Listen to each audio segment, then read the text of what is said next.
primero que quiero es agradecerles al gobernador Macri, al senador Sanz, por estar esta tarde con nosotros. Les quiero aclarar, desde el primer momento que los invitamos, dijeron vamos y aquí están. El día de hoy nos hemos juntado para mirar al futuro, para pensar el impacto del futuro, con gente que está acostumbrada a crear el futuro, a pensar un futuro, a tener una visión y crear algo que no existe.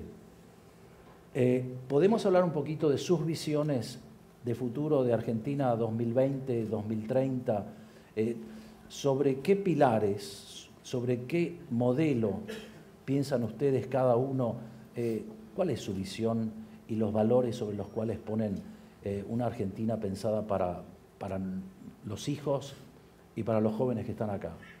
Empezá, Ernesto, querido. No.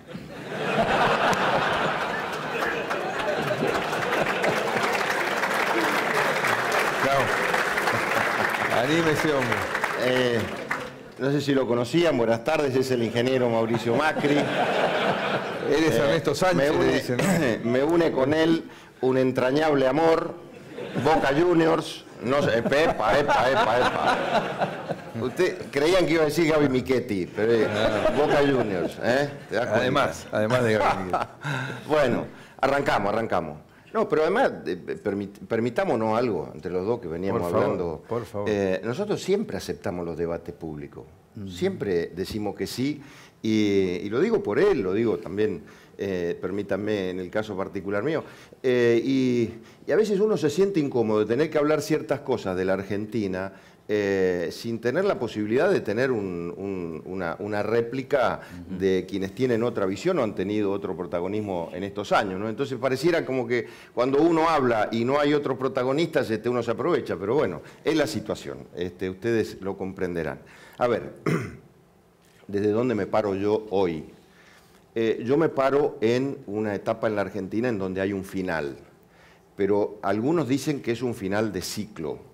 Yo soy un poco más ambicioso en el pensamiento o en la mirada, porque si fuera solamente un final de ciclo, podríamos caer en la trampa de que al final de ese ciclo, que vendría a ser el 10 de diciembre o el 9 de diciembre del 2015, si es solamente un ciclo institucional, un mandato, o en todo caso en esta situación, 3 mandatos seguidos a contar desde el 2003, digo, si fuera solo un ciclo, quien venga después solamente sería distinto o sería un agente del cambio por empezar un mandato nuevo o por empezar un ciclo nuevo. Y yo creo que el desafío de la Argentina es mucho más profundo que pensar un final de ciclo. Yo creo que estamos, y ojalá nos demos cuenta de eso y ojalá podamos avanzar en ese debate, a mí me apasiona, en un final de época, que es distinto al ciclo. La época es algo mucho más grande que un ciclo. La época involucra mucho más que un simple mandato constitucional. Y la época, para mí, que está terminando, es la época del péndulo, la época de la improvisación, la época del populismo que en ese péndulo tanto te lleva hacia un extremo en donde te quiere hacer creer que el mercado por sí solo es capaz de generar y de distribuir, y eso se vio que no era cierto, o del péndulo del otro extremo, donde la misma gente te lleva al otro extremo de las narices bajo la premisa de que ya no es el mercado el que solo puede generar y distribuir, sino ahora es el Estado el que solo puede generar y distribuir, lo cual también es una falacia. Y esa época que está rodeada de muchas cosas y que tiene cuestiones distintas, tiene una misma matriz, la matriz de la corrupción. La matriz de la corrupción no cambió en el péndulo, no se fue para un lado o no se fue para el otro. La matriz de la corrupción fue siempre la misma. Y entonces creo que los argentinos estamos hoy ante el enorme desafío de ser protagonistas de un cambio de época. Y la época que viene es una época diferente a la de la improvisación.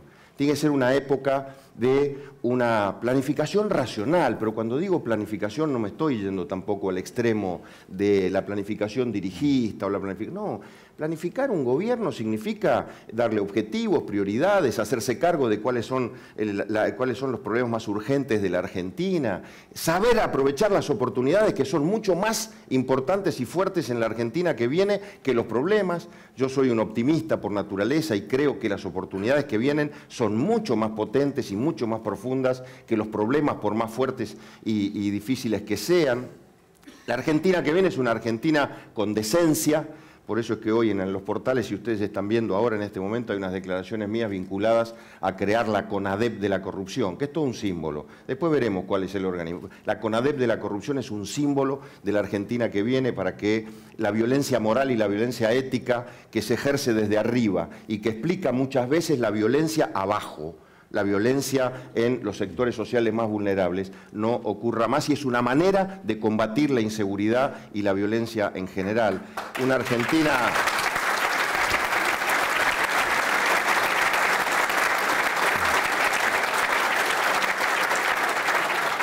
Una Argentina... ¿Vos quisiste que hablara primero o aguantate ahora? No hay cosa más difícil que un radical agarre la guitarra y que se la tengan que sacar. A mí no me la sacan, es loco. Una Argentina en la cual, y esto sé que a ustedes les voy a tocar el corazón, porque todos ustedes tienen el gen emprendedor. Una Argentina en la que se pueda recuperar la cultura emprendedora. La generación de riqueza en la Argentina le pertenece a los emprendedores. El Estado obviamente tiene que estar presente en el proceso de generación. ¿De qué manera? Promoviendo, facilitando, estando al lado de cada emprendedor para que ese emprendimiento pueda generar empleo, generar riqueza. Y esto que pareciera una obviedad, esto que pareciera una charla sin sentido en un país normal, en la Argentina es un debate profundo. Y donde por supuesto tiene que haber un Estado que sea capaz de distribuir la riqueza. Distribuir la riqueza en la Argentina que yo sueño no es ponerle plata en el bolsillo a los que menos tienen. En todo caso es una parte. Distribuir la riqueza en la Argentina es invertir en educación de calidad y en empleo de calidad. No hay manera más profunda de distribución de la riqueza que eso, y en la Argentina esto es algo que tampoco está superado en el debate. Si quieren saber cuál es mi pensamiento en general de estas cosas, me refugio en una frase de Willy Brandt, canciller alemán de hace muchos años. Tanto mercado como sea necesario, tanto mercado como sea posible, y tanto Estado como sea necesario. Tanto mercado como sea posible y tanto Estado como sea necesario. Esa es la conjunción virtuosa de la Argentina que viene, en la cual, por supuesto, podríamos hablar de muchas cosas más, pero ese es el desafío que hoy estamos teniendo de cara hacia el futuro. Pero no lo vamos a resolver. No lo vamos a resolver si solo miramos hacia adelante y no nos hacemos cargo de esta transición de 1 año y medio hasta el final de lo que yo llamo no un ciclo, sino un verdadero final de época.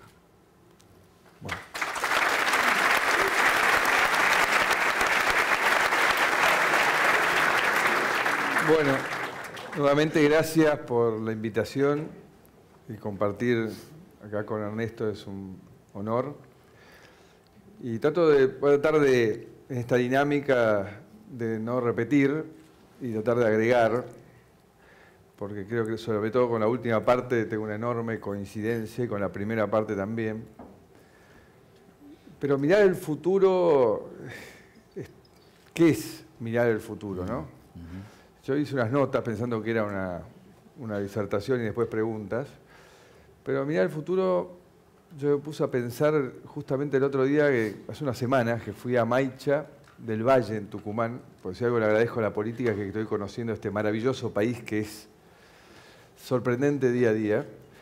Y con vía Facebook, que realmente es otra cosa que me sorprende, voy visitando a los que me invitan a su casa y fui a la casa de la familia Díaz.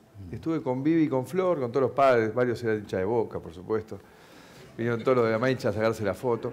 Y ellas me introdujeron en su preocupación por el futuro de Amaicha.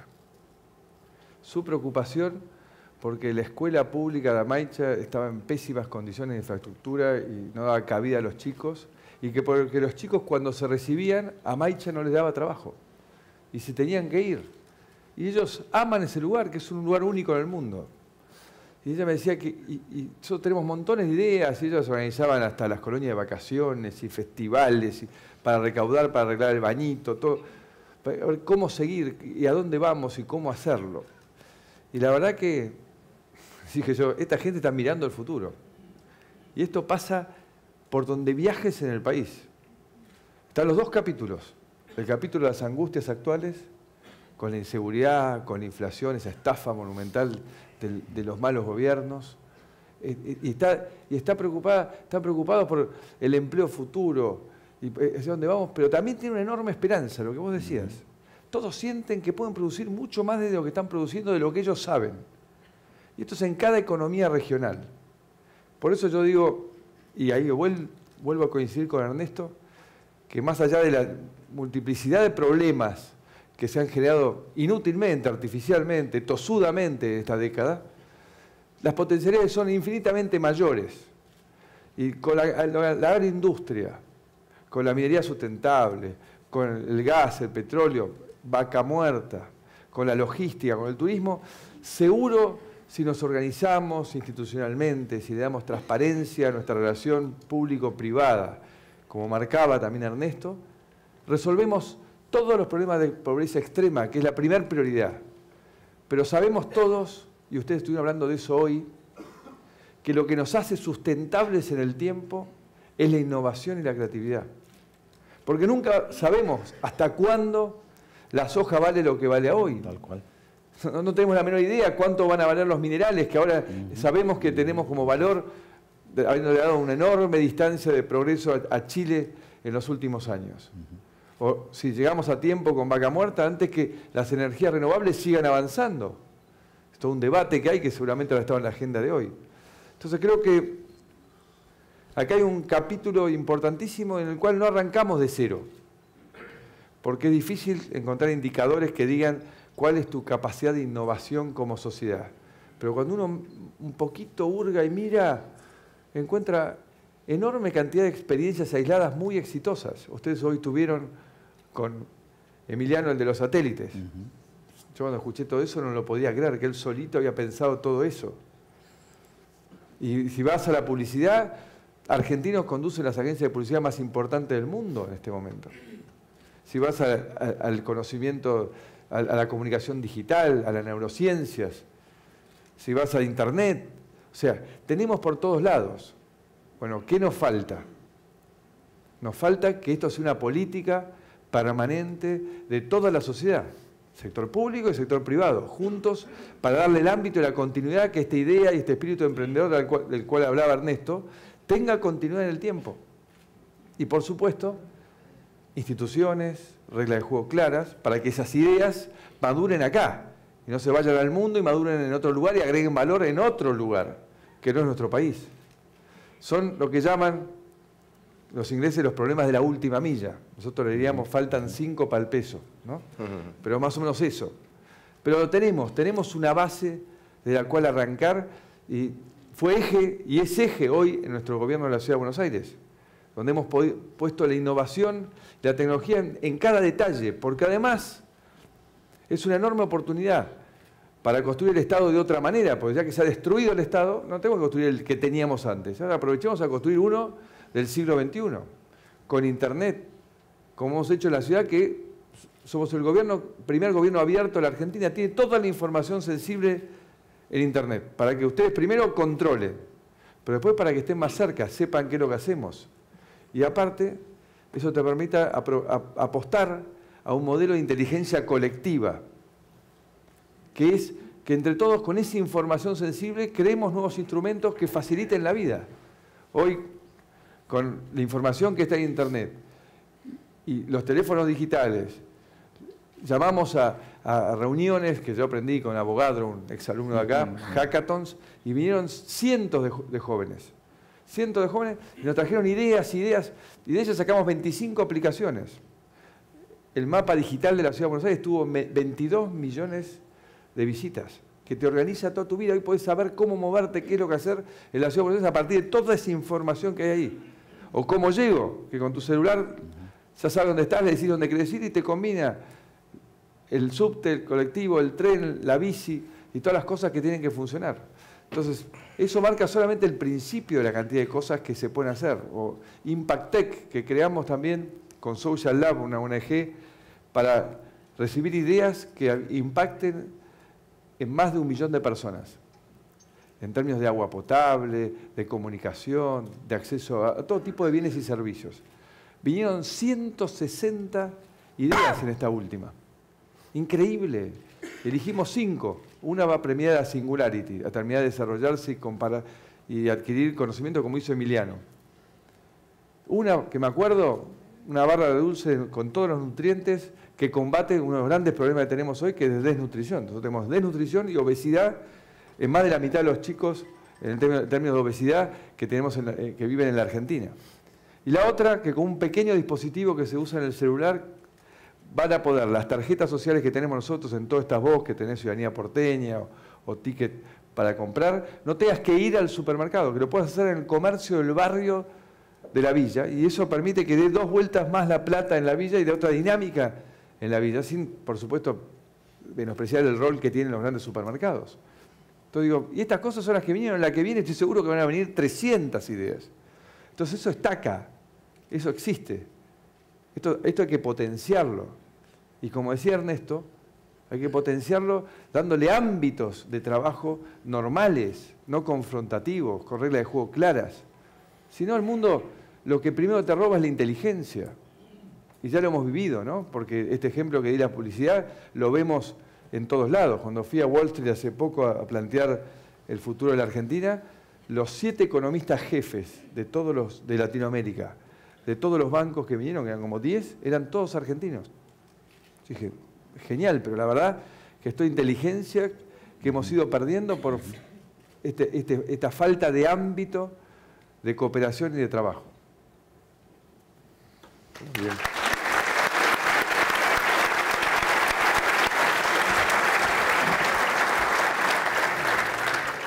Yo creí que yo me traje la guitarra de Don Atahualpa, pero es la del Flaco Espineta, ¿eh? Sí, sí. Serán distintas, pero... Andamos bien de música. Pero no quiero terciar, acá son ustedes. Los dos, de alguna manera, tocaron la necesidad. Los dos están renovando mirada para un país distinto. Cada uno desde su propia perspectiva. Ernesto, en un momento, al principio de tu exposición, mencionaste el péndulo. Es como un clásico argentino, el péndulo, vamos para acá, ahora vamos para allá. Los empresarios estamos acostumbradísimos, vamos para adelante y ahora nos pusieron el freno y ahora hay que ir para el otro lado. Es muy de mercado emergente, es avanzar y luego 2 pasos para atrás o 4. Hay problemas estructurales que no están resueltos y eso te pesa y te tira para atrás. Uno sueña con acuerdos y uno los escucha a ustedes dos y uno piensa, claro, estamos apuntando a zonas de acuerdos. Ahora, hoy teníamos más invitados que no tenemos aquí, que no han venido. ¿Qué posibilidad hay de hacer acuerdos en serio, sostenibles en una Argentina como la que tenemos, acostumbrada a ir hacia adelante, hacia atrás, o hacia la derecha, hacia la izquierda, hacia el este y al oeste, rompiendo todo lo que se hizo antes, porque no seguimos construyendo? Estamos viendo, nosotros acá llevamos el World Economic Forum, la medida de la competitividad. Hoy estamos 104 y Chile está 34. Mirarse en el espejo resulta duro en ese informe, pero uno mira alrededor y ve políticas que van construyendo una después de la otra. Uno analiza nuestro país y es una política, destruye la anterior y volvemos a empezar. Somos un país rico y eso aguanta los disparates, pero cada vez somos más pobres y tenemos más problemas que se ponen estructurales. ¿Qué espacio hay para eso? Y además, ¿cuál es la posibilidad de gobernar con el peronismo o sin el peronismo? Es decir, yo te veo a vos y me acuerdo de los 13 paros que se comió Raúl Alfonsín en su administración. Es decir, hay un mito, el peronismo, si no es gobierno, no deja gobernar. ¿Qué posibilidad hay de acuerdos y qué posibilidad hay de llevar un gobierno adelante sin que la oposición lo haga imposible? Mira, tenés que arrancar a mí. Arrancás vos. Dale. Así alternamos. No, el problema es que si arranca él, cuando empezó a hablar de acuerdo, termina con Macri Sanz. Y yo voy a arrancar con Sanz Macri. No.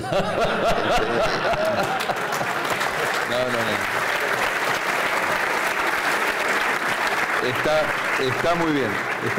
Ese planteo está siempre bueno. Pero, digo, primero, quiero empezar de atrás para adelante. Dale.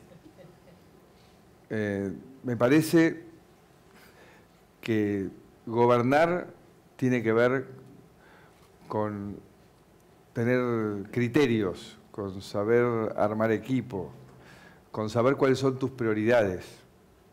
Si vos sabés que tu prioridad es lograr que la gente viva mejor, y alrededor de esa idea armás equipos de gente capacitada, que no tiene que ver con tus compromisos políticos, ni tiene que ver con tus lealtades ni con tu historia, sino con el único objetivo de los mejores para que la gente viva mejor. Y además, sos coherente y consistente cuando gobernás. Y sabés que para gobernar hay que saber decir que no, porque vos tenés escasez de recursos. Se puede hacer. Yo estoy a 100 metros de distancia, como decía don de la Rúa, de la Casa de Gobierno, y todos saben el nivel de confrontación que ha tenido el Gobierno Nacional sistemáticamente con nuestro gobierno, la cantidad de trabas que nos han puesto, y a pesar de eso, el 75% de los que viven o trabajan en la Ciudad de Buenos Aires y Gran Buenos Aires dicen que se ha hecho la mayor transformación de los últimos 30 años en la Ciudad de Buenos Aires. Y fue no gracias a el Gobierno Nacional, fue a pesar del Gobierno Nacional. Con lo cual yo no tengo ninguna duda que se puede gobernar y que no pasa por si está el peronismo afuera o está el peronismo adentro. Pasa por estas cuestiones mucho más consistentes. Y además creo que queda claro que el año que viene, que espero ganar la elección y gobernar, no va a haber mayoría por parte del que gobierna en la Argentina. Así es. Va a tener minoría en el Parlamento. Cuestión que también tuve estos 6 años, porque goberné siempre con la primera minoría en la Ciudad de Buenos Aires. Entonces yo aprendí la dinámica de lo que es negociar, intentar llegar a acuerdos permanentemente. Con lo cual tampoco eso lo veo como dificultoso. Y además, coincidiendo con la introducción de Ernesto, siento otro espíritu por parte de lo que no es peronismo en términos de construir relaciones y diálogo. Entonces no es casual esta familiaridad, porque hay un reconocimiento de que, bueno, estamos en esto con algunas visiones distintas, pero en algunas cosas no podemos seguir siendo tan marcianos de no ponernos de acuerdo. O sea, si todos creemos que la educación es el eje, tenemos que poder llegar a un acuerdo para que esto realmente sea una política de Estado y todo el recurso que se ha puesto, que no rindió ningún resultado en esta década, empiece a rendirlo. Y nos ponemos de acuerdo en una agencia de evaluación de la calidad y la calidad educativa y equidad educativa de nuestras escuelas. Escuela contra su misma escuela, mes tras mes, año tras año. No puede ser que no tengamos evaluación. Toda Latinoamérica ha puesto evaluación. Entonces estas cosas, o sea, una política contra el narcotráfico, una política contra la corrupción que nos ha azotado y que tiene que ver mucho con el tema de la entrada del narcotráfico.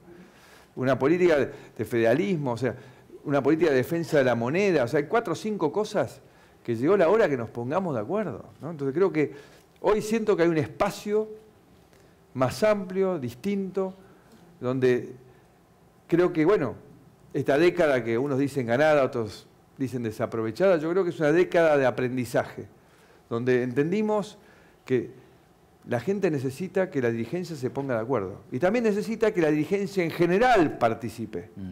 Porque todo el mundo habla de la importancia de la educación, pero no he visto salir y movilizarse a nadie alrededor de que los gremios no quieran y una gran parte de la política los acompañe en no evaluación, en no medir dónde estamos parados para ver si nuestros chicos van a tener futuro o no con los instrumentos que le estamos dando hoy en la escuela, que obviamente ya sabemos que no, ¿no? Esteban Burrich les ha comentado hasta el cansancio de que de cada 4 que entran al colegio, solo 2 terminan y uno solo de los 2 comprende textos.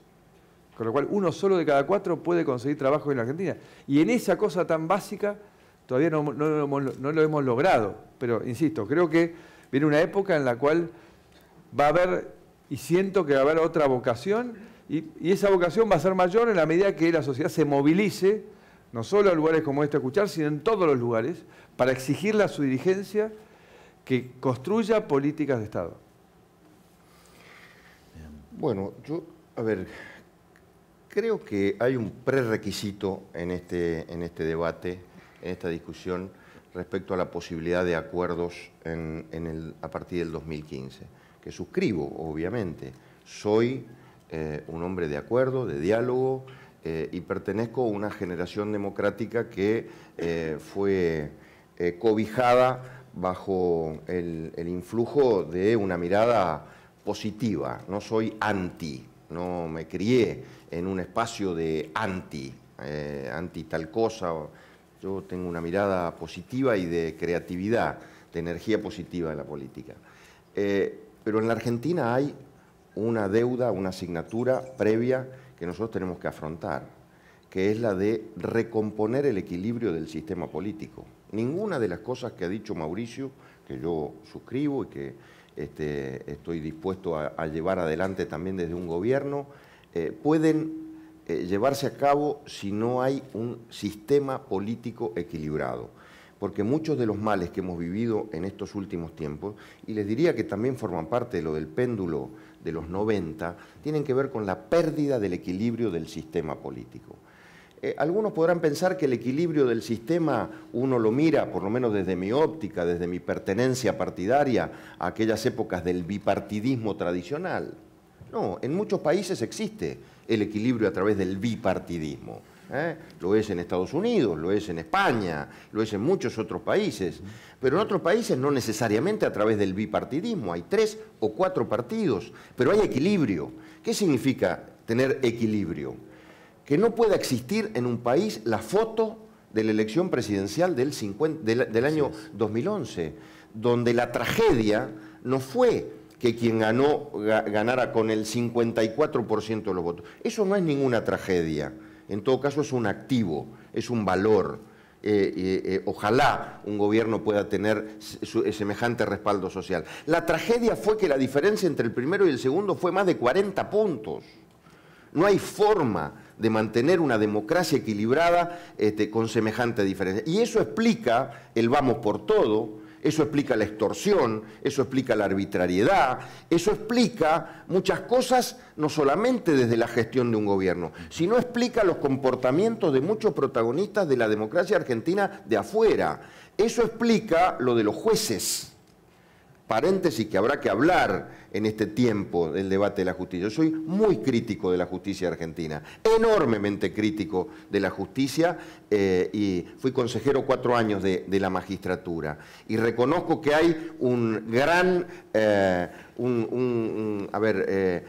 déficit por parte del gobierno nacional, pero también le reconozco que la justicia tiene el otro 50% de culpa. Porque cuando hay desequilibrio del sistema político, los primeros que lo leen son los jueces y se someten a ese desequilibrio. Por eso la Argentina es el reino de la impunidad.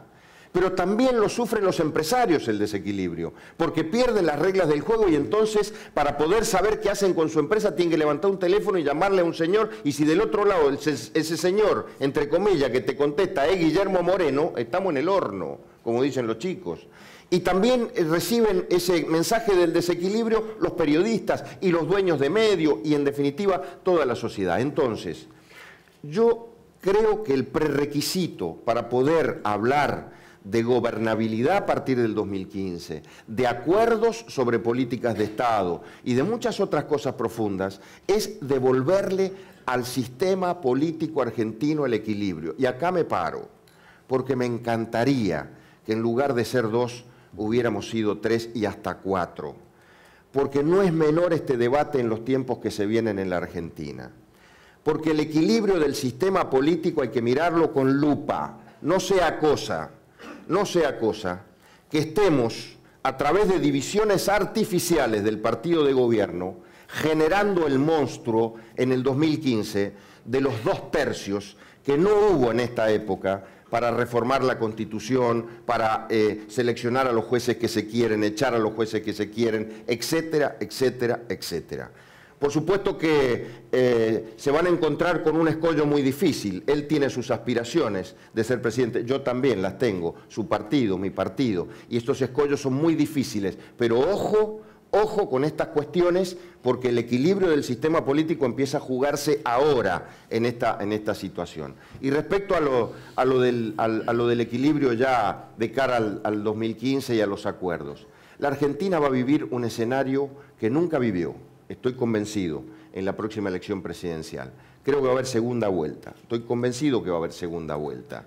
Y ese es un escenario de profundo equilibrio, porque es necesario, inclusive para una fuerza no peronista, llegar en un balotaje y ganar el balotaje y acceder al gobierno con más del 50% de los votos, pero también porque el balotaje, que nunca nosotros lo hemos vivido, es un escenario no solamente de acuerdos electorales, es un escenario de acuerdos de gobernabilidad, que tampoco lo hemos vivido. Y tengo como ejemplo, y acá termino, algo que está pasando hoy en la realidad en Latinoamérica, que es el caso de México. El presidente Peña Nieto tomó dos decisiones apenas asumió. Yo realmente me saco el sombrero con las dos porque a mí me encantaría poder tomarla. La primera, metió presa a la dirigente sindical más corrupta que tenía México, pero como un símbolo de lo que él pretende para los próximos tiempos en México. Es más, la fue a buscar, estaba de vacaciones en un jet privado, estaba de vacaciones en Estados Unidos, en un jet privado, y la dirigente sindical era de los docentes. Y lo segundo que hizo fue convocar a un acuerdo en 5 políticas de Estado, no solamente al que había salido segundo, sino al tercero. O sea que los 3 partidos de México, convocados por quien ganó, hoy han suscrito un acuerdo sobre 5 políticas de Estado, que estoy seguro nos vamos a poner de acuerdo. Educación, pasar del paradigma de la escuela contenedora de estos tiempos y volver al de la escuela formadora. Ustedes saben lo que es la escuela contenedora, ¿no? La que al final del año, al pibe que estudió, que trabajó, que hizo las cosas bien, que se preocupó más, lo hace pasar del año, al pibe que no hizo ninguna de estas cosas, también lo hace pasar de año, de grado. Esa es la escuela contenedora, que después cuando los chicos salen de la escuela y al no saber cómo valerse por sí mismos, no tener un estímulo al mérito y demás, se convierten en rehenes, presa fácil de cualquier demagogo que con programas clientelares los somete. En educación, a ver, hasta le diría que el acuerdo es un acuerdo que empieza siempre con la misma letra. Le voy a decir una broma, Mauricio, por supuesto, como de costumbre. La letra es E. Estado, ¿cuál es el Estado? Ni grande, ni chico, ni izquierda, ni derecha, un Estado inteligente, eficiente. Empleo, empleo de calidad, empleo estable, empleo innovador. Educación, la otra E que hablamos. Energía, una matriz energética. Él no ha hablado, pero yo lo alabo muchas veces a él cuando habla del desarrollismo. Estamos pensando más o menos las mismas cosas respecto a la matriz energética. Y la quinta E, la E de la ética. Si nos ponemos de acuerdo en esas 5 E, y además usamos la sexta, la E de Ernesto, estamos acá.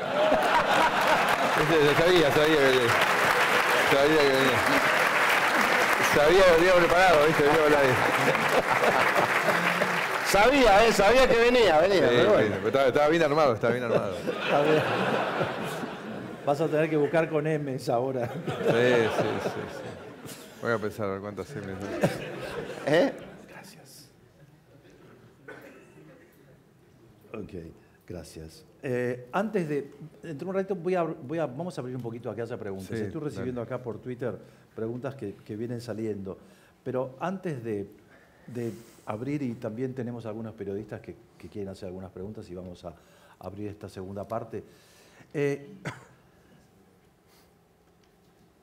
Tanto en la política y en el ambiente en el que estamos empresario, asistimos a una fragmentación de los últimos tiempos. Y nosotros en el ambiente empresario hemos estudiado esto y vemos una fragmentación de la institucionalidad empresaria.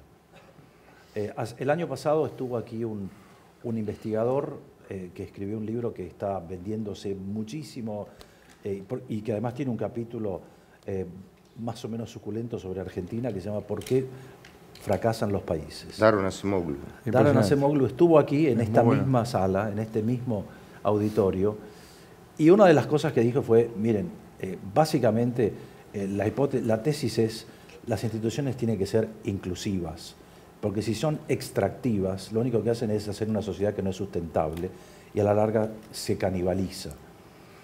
Es necesario, como ustedes van planteando, acuerdos, pero cuando uno se enfrenta del otro lado con el sistema empresario, no se encuentra con quién hablar exactamente por la fragmentación que hay.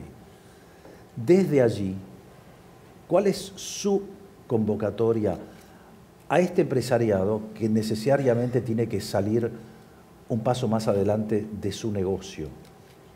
¿Cómo lo engarzan en el esquema de políticas que necesita el país? Ahí yo diría que, siempre lo he dicho, para mí, de los grandes responsables de la situación que vive la Argentina en términos institucionales, son los empresarios. Porque en ninguna parte del mundo el empresariado ha estado tan ausente de hacerse responsable de las obligaciones cívicas de la construcción institucional. Porque no hay éxito individual en una sociedad con estos niveles de pobreza estructural. No hay éxito individual en una sociedad en la cual va depredando, como decía Ernesto, las reglas de juego, porque uno tiene que, lo que produce, llevarlo hasta el puerto. La gente tiene que trabajar y vivir en la ciudad o en el país donde está esa fábrica. Y acá ha habido como una ausencia absoluta en esa responsabilidad. Y ha habido una cuestión como que se ha generado que la política era un compartimento estanco, donde la sociedad descalificaba a la política y la política se refugiaba. Y yo asumí, hace unos años, decir, me voy a meter en esto, con todos los sinsabores que puede tener, porque me di cuenta que pertenecer a algo más grande te da otras gratificaciones y te nutre de otras vivencias que en el sector privado no vas a tener nunca. Y creo que aquellos que han recibido la mejor formación, que han tenido la oportunidad de tener el privilegio de tener un acceso a un nivel de académico tan notable como, por ejemplo, el IAE, tienen más responsabilidad. Porque todos tenemos que construir estas reglas que nos permitan convivir. Todos tenemos que hacer valer la importancia y la solidaridad que significa respetar la ley. Porque yo respeto la ley es que respeto al otro. Entonces, mi derecho termina donde empieza el del otro y no porque yo tengo un reclamo genuino puedo avasallar todos los derechos de los demás, que es en lo que hemos vivido crecientemente en los últimos años. Entonces creo que hay un enorme espacio para todo el mundo privado que no ha querido participar, desde la academia a la empresa, en la política. Yo siempre dije que para mí el PRO era como un puente entre la sociedad civil y la política, que yo me he animado a cruzarlo, y Gaby Michetti, el Rabino Berman, y Miguel del Cel, Alfredo de Ángeles, que todos lo podemos cruzar, porque no hace falta una experiencia acumulada. Es muy importante la gente que ha tomado como vocación de carrera y de vida la política, pero yo soy un amante del sistema americano, donde la mayoría de la gente rota entre las tres áreas o campos de la vida fundamentales: la universidad, el mundo privado y la política. Y va capitalizando e intercambiando esas experiencias, y a veces hasta lo hacen 2 veces en la vida. Y eso genera otra dinámica, y genera además que es mucho más fácil. Todas estas cosas de las cuales hablaba Ernesto, entenderlas si estuviste de los 2 lados del mostrador, que siempre, si solamente estuviste siempre de uno. Porque cuando una persona en la calle ahí me para y me dice, tengo tal problema con mi árbol o con el desagüe o la policía, yo me paro, tomo nota, lo llamo por celular a mi ministro y me dice, ¿por qué usted hace esto? Porque es mi trabajo. Yo me ofrecí a trabajar para todos, yo no estoy haciendo un favor. Solo tengo que volver a entender y tener una Argentina en la cual los funcionarios entiendan que atender el teléfono es su deber, no un favor que le hacen al ciudadano.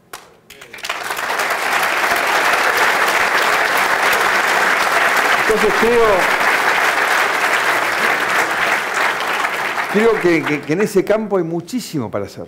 Y lamentablemente, como toda organización, no es fácil esta dinámica, porque los partidos tradicionales siempre tendieron a hacerle difícil la entrada a los nuevos. Pero lo nuestro, que es el partido más nuevo, ya empieza a poner rigideces para que los nuevos no lleguen. O sea, porque es muy humano. Pero yo estoy acá desde hace 8 años, este tipo va a llegar 5 minutos antes. Yo todo el tiempo le digo, para gobernar la Argentina falta un equipo inmensamente más grande que lo que significa gobernar una ciudad. Y con gente que sepa de cada economía regional y de todo el país. Entonces tienen que ser generosos. Por favor, ábranse a que la gente se sume y se incorpore. La Argentina necesita volver a tener un equipo de primera como tuvo en la época de Frondizi. Entonces creo que ese tipo de cosas son las que espero que se lleven como reflexión, porque todos pueden participar. Acá yo tengo por suerte ya un montón de gente que ha estudiado acá en el IAE, ¿no? Marcelo Palacio, Francisco Larrazábal, Vana Venegas, Gustavo Mata, Marcos Amadeo, Guillermo Dietrich, Franco Moquia, Gabriela Starloa. Y la verdad que hay lugar para todos, hay lugar para... Y necesitamos, la verdad que necesitamos que como ellos se animaron, se animen todos. O sea, yo creo honestamente que no van a olvidar nunca lo que es la experiencia del servicio público. Es algo único, porque a mí me tocó en suerte manejar empresas muy importantes. La más importante que había en ese momento en la Argentina, que era Sebel, producía Fiat y Peugeot. Pero yo tenía 7.000 empleados directos, 30.000 indirectos.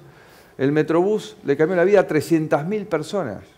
La computadora que pusimos de primer grado en todos los colegios de la Ciudad de Buenos Aires, donde más de la mitad de las familias no tenían internet en su casa, con lo cual los metimos en internet a toda la familia.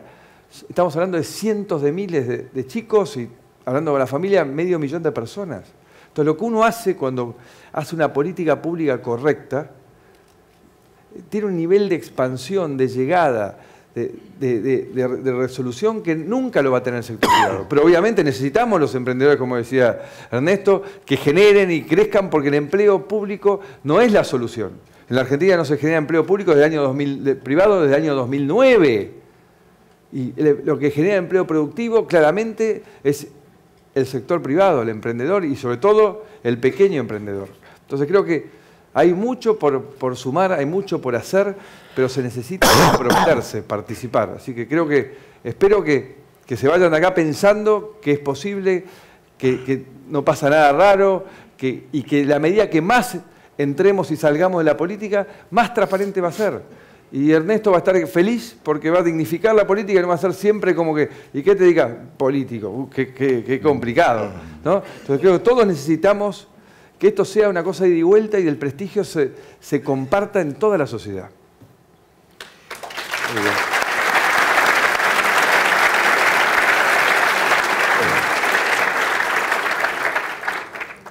Yo vengo de una familia mitad española y mitad italiana. Mi abuelo, un español, cuando le preguntaban, abuelo, ¿qué le pedís vos al gobierno? Que no me joda. Decía todo el abuelo, no me joda. ¿Qué quería decir? Que me deje trabajar, que me deje hacer cosas, y que mi abuelo, como seguramente los abuelos de ustedes, que vinieron unos de España, de Italia, de donde fuera, que un gobierno que le ayude, que no sea un obstáculo y demás. El italiano te hubiese dicho más fanculo. Está bien. O tu viejo. Eso es mi abuelo italiano. ¿Qué le pide al gobierno? Más fanculo. Que quede claro. No, lo que me sacó de tema. Perdón. Esa es una estrategia. No, te juro que no.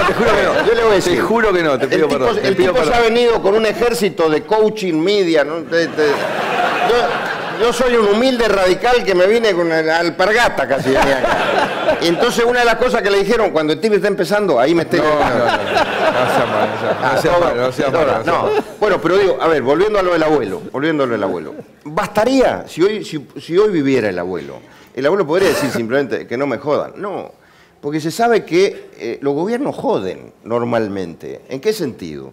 En que si no se los controla, no hay equilibrio, no hay calidad institucional, no hay ciudadanía plena y protagonista. En definitiva, el gobernante, por naturaleza y por el ejercicio del poder que se transforma en uso y en abuso, porque la diferencia, el límite entre el uso del poder o ejercicio del poder y el abuso del poder es así de chiquitita, es así de finita.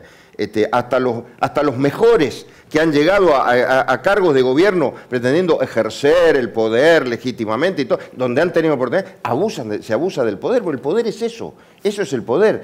¿Y cuál es el antídoto para que el poder no sea así? No, como decía el abuelo mío, que no me joda ni mirar para otro lado, no, es meterse, comprometerse, lo que acaba de decir, yo lo suscribo, es participar. Yo no puedo admitir que alguien me diga, bueno, pero yo siento que he sido ajeno en todo este tiempo y que no he podido influir. Es verdad que esto ha pasado en la Argentina, pero no puede volver a pasar. Y tampoco pueden los empresarios, y esto lo digo con mucho respeto por las instituciones que representan a los empresarios, no pueden los emprendedores argentinos dejar que todos sus intereses sean defendidos por organizaciones empresarias solamente. Organizaciones empresarias que a veces cuando les conviene están más del lado del gobierno, otras cuando les conviene les salen a pegar al gobierno. O que cuando viene el gobierno con el látigo agachan la cabeza porque no sea cosa que me toque a mí. Ustedes saben de qué estoy hablando, la Argentina en los últimos tiempos. Entonces, me hace acordar eso también a otra frase, creo que fue von Clausewitz, el general aquel que dijo, la guerra es algo demasiado importante como para dejarla solo en manos de los militares. Bueno, yo diría, la política es algo demasiado importante como para dejarla solo en manos de los políticos. Y lo digo de este lado del mostrador. Entonces, ¿qué significa esto? Significa que hay que encontrar canales de participación, y canales de participación que no son los tradicionales. Miren, nosotros estamos viviendo un mundo en donde la revolución de las redes sociales y la posibilidad de tomar contacto con nosotros, que ahora, cuando yo empecé en política hace muchos años, yo en el 82, en el 83 era presidente de la Juventud Radical de mi ciudad, en San Rafael, y en ese momento no había ni celulares, ni blog, ni Twitter, ni Facebook, ni Internet, ni nada. Y hacer política ahí significaba que un ciudadano que quería involucrarse, lo único que podía hacer era ir a golpear la puerta de un comité, válgame Dios hoy. Si llegan ahí al comité de la calle Alsina, que yo presido, en una de esas se encuentran a la tarde en un rincón, que yo digo, es como la escuela espiritista. Hay algunos que están golpeando dice toc, toc, toc, y pretenden que venga Alem Irigoyen a hablar con ellos.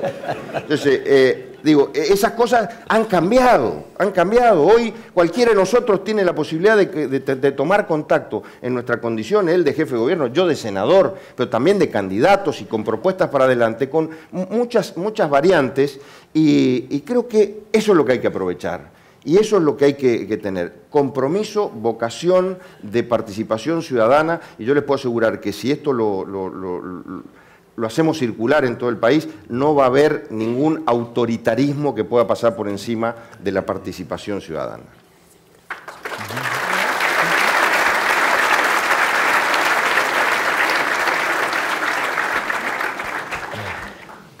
Tengo acá alguna pregunta, pero tengo acá un grupo de periodistas y nos vamos acortando de tiempo. No quiero dejarlos sin escuchar a uno o dos de ustedes. Sí, buenas por tardes. favor, ¿quiénes son? Hola. Sí, buenas tardes. Juan José Domínguez, de Noticias Argentinas, NA.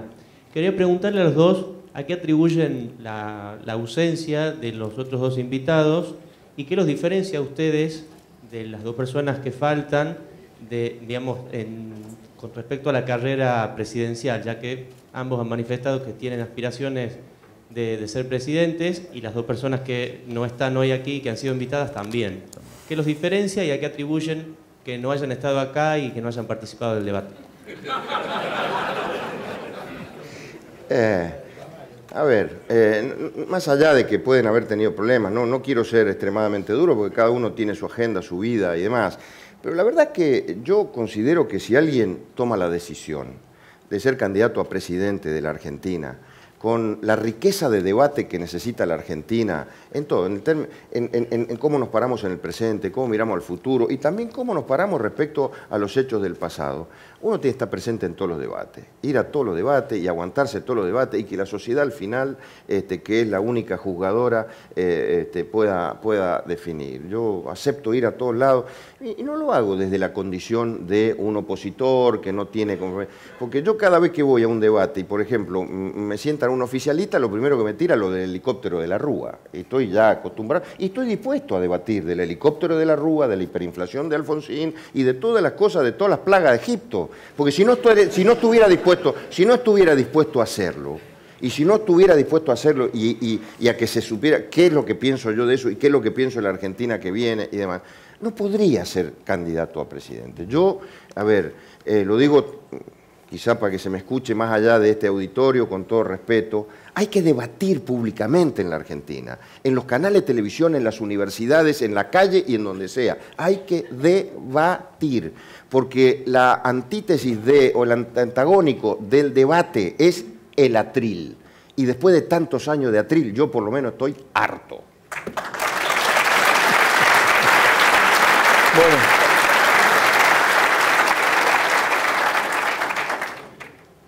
¿Por qué no vinieron? No sé, tendría que preguntárselo a ellos. Tal vez porque no hay metrobús en la provincia de Buenos Aires, entonces no llegan.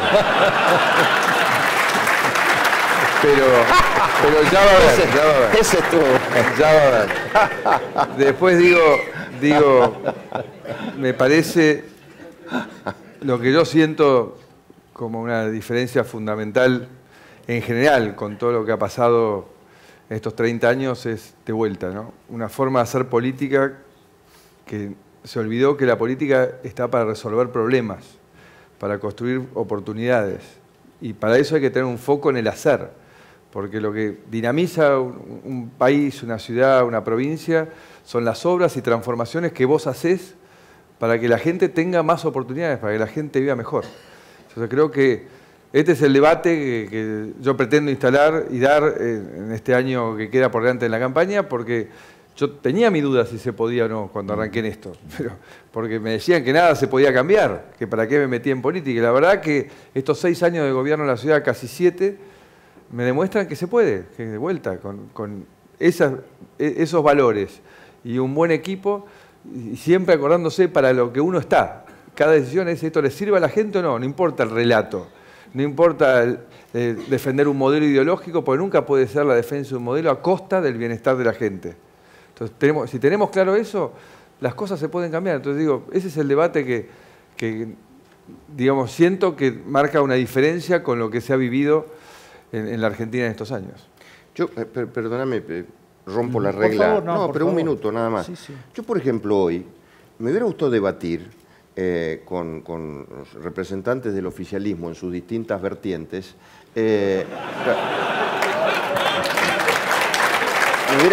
Pero digo, al margen de la... no es una broma, es lo que pienso, siento, y hace un rato se lo dije, cuál es el peligro de eso. Pero me hubiera gustado debatir, por ejemplo, del INDEC. Acaba de salir la publicación en las nuevas estadísticas del INDEC, lo que pasó con el pago del cupón PBI, por haber mentido en la cifra. 2.000 millones de dólares. Ustedes saben de lo que estamos hablando acá, no hace falta explicar mucho. Por haber manipulado las estadísticas del crecimiento, pagamos 2.000 millones de dólares que no deberíamos haber pagado. ¿De qué estamos hablando en la Argentina? Si él en la cabeza lo lleva al presupuesto de la ciudad de gobierno, ya, la ciudad de Buenos Aires ya debe estar pensando 2.000 millones de dólares las cosas. Yo lo pienso en mi provincia, en Mendoza, o en lo que viene. Y también, fíjense, hablando de educación, esa misma manipulación ha puesto al descubierto que cuando se habla de que han sido los años donde se cumplió la inversión del 6%, 6 puntos del PBI en educación, también era mentira. O sea que no solamente que no se ha gastado todo lo que se dice, sino que se gastó mal. Entonces, para el periodista que preguntaba, o sea, ¿qué los diferencia? Bueno, estas son las cosas que no hubiera hecho falta la pregunta, si hubiéramos podido debatir, esas son las diferencias. Igual, Ernesto, para que quede claro, a mí, no, sí, perdón. más allá del formato, a mí me había invitado a una serie de exposiciones, no estaba planteado como un debate. Igual era bueno que hubiesen podido ustedes escuchar a uno y otro en secuencia o no secuencia. para poder comparar. O sea, lástima que hayan venido. O sea, no estuvo planteado como un debate, cosas en las cuales creo, porque creo que en mi corta carrera política soy de los que más ha debatido en la historia de la política argentina. Y al principio me fajaron lindo, porque no tenía la menor idea. El primer debate con Patricia Bullrich y Ibarra y Zamora. Patricia, que me está colaborando con nosotros, está muy sumada y militar. Las cosas que me dijo, me asesinó. No sabía ni cómo responder toda esa cantidad del doble ataque. Pero uno va aprendiendo más o menos Si tuviera Raúl Alfonsín, le diría, no te fue tan mal, gordito. Es verdad. Es verdad. No te fue tan mal, gordito. Saliste adelante. Pero démosle la pregunta. Ellos tienen todos los días para preguntar, los periodistas. Démosle a la gente, acá a los muchachos que han venido, por favor. Déjese, dale. Nos torturan todos los días de la semana, por favor. Justo era el momento que preguntaba página 12.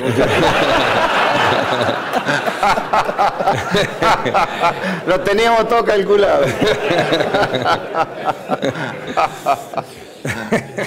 Tengo varias preguntas aquí y una que llama la atención es, aquí va a quedar un paquetito bastante interesante armado al final del 2015. Es decir, digamos que... Paquetito. Lo que se van a encontrar no va a ser una torta de cumpleaños.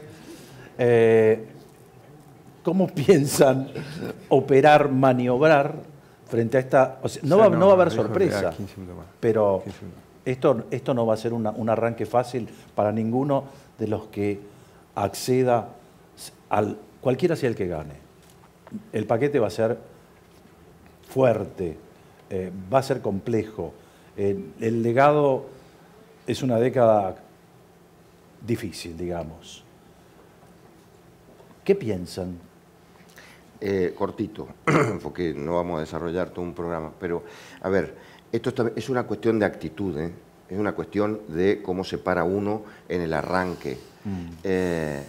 Primero, con mucha vocación de diálogo y de acuerdo, porque además el presidente que viene lo va a necesitar, porque es cierto lo que acaba de decir hace un rato Mauricio, de que ningún presidente en el 2015, venga donde venga, salvo que ocurra este episodio, los 2/3 que yo digo, va a tener la mayoría y va a tener un Congreso propio. Así que hay una vocación de acuerdo extraordinaria, vocación de diálogo inevitable, vocación también de una sociedad muy alerta, porque la sociedad protagonista, alerta, es el mejor antídoto contra cualquiera de las corporaciones. Estoy pensando, por ejemplo, en un sindicalismo que otra vez, frente a un gobierno no peronista, pretenda ser la infantería para el choque, a pesar de que el sindicalismo de ahora ha cambiado mucho y va a tener en 2015 protagonistas diferentes. Pero lo otro es una cuestión de actitud. Yo no les voy a decir a ustedes, porque sería ingenuo de mi parte, además todas personas formadas que me mirarían mal, de que desde el primer día y solamente dando buenas noticias en el sentido de que la Argentina se encamina hacia reglas de juego, previsibilidad, demás, desde ese momento vamos a hacer Disneylandia. Esto no va a ser así. Los nudos que deja el kirchnerismo atados van a costar desatarlos. Pero sí estoy convencido que desde el primer minuto un presidente y un gobierno con un equipo confiable, con un equipo preparado, puede empezar a generar un cambio de la curva. Si las curvas hoy en la Argentina son todas ascendentes en materia de inflación, de inseguridad, de corrupción, de imprevisión, de incertidumbres y demás, desde el primer día sí, uno con señales claras y concretas puede empezar a que el rumbo de la curva sea diferente. Y eso no es poco. Lo demás, obviamente, viene con un programa de gobierno, pero eso de por sí no es poco. Y vuelvo al ejemplo de Peña Nieto. Con algunos corruptos en la cárcel y con un acuerdo político serio, la Argentina puede disparar hacia adelante.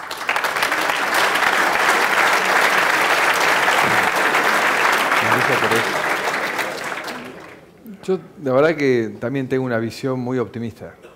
La verdad que sería absurdo proponerse uno gobernar la Argentina si piensa que no tiene salida.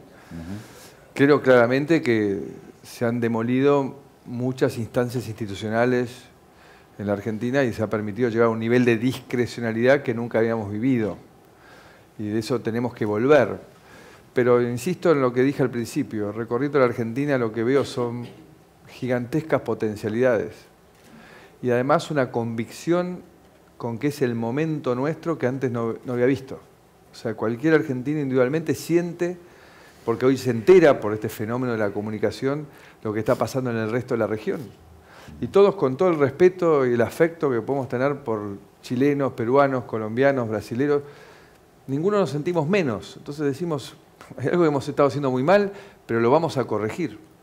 Y este futuro es como una decisión que va más allá de los gobernantes. Es una decisión colectiva. Entonces yo siento que hay algo que está cambiando en la Argentina y eso está movilizando una mayor participación. Las marchas multitudinarias que tuvimos durante el año pasado fue algo inédito en la Argentina y eso expresó pacíficamente una cosa de decir, no, es ahora, no es mañana pasado, no, es hoy que empezamos a cambiar la historia y creo que eso es lo que se está generando y esas potencialidades puestas en valor nos van a dar un espacio, porque eso va a traer un mundo de inversión, eso significa un mundo de empleo para ir corrigiendo la Argentina en el rumbo correcto que se abandonó esta década, que es lo que llamaba el general Perón la gran estrella polar, la productividad. La Argentina tiene que volver a adquirir un compromiso colectivo con la productividad, que todos tenemos que lograr, y eso es un signo de respeto. Yo produzco el bien que te vendo al menor precio posible y todos convivimos para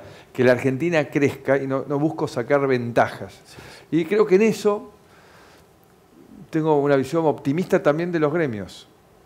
Creo que los gremios han evolucionado y han aprendido, después de esta década en la cual consiguieron todo tipo de privilegios en la línea de la no productividad, que al final están socavando su futuro, porque las empresas se han ido debilitando y ellos los escucho hoy cuando los recibí en la Usina de las Artes decir queremos más empresas con rentabilidad para que haya más empleo y más oportunidades para nuestra gente. En el camino que nos han llevado de la mano de recetas cargadas de ideología, están destruyendo el empleo en la Argentina. Entonces creo que hay un espacio diferente, pero vuelvo a lo mismo, ¿no?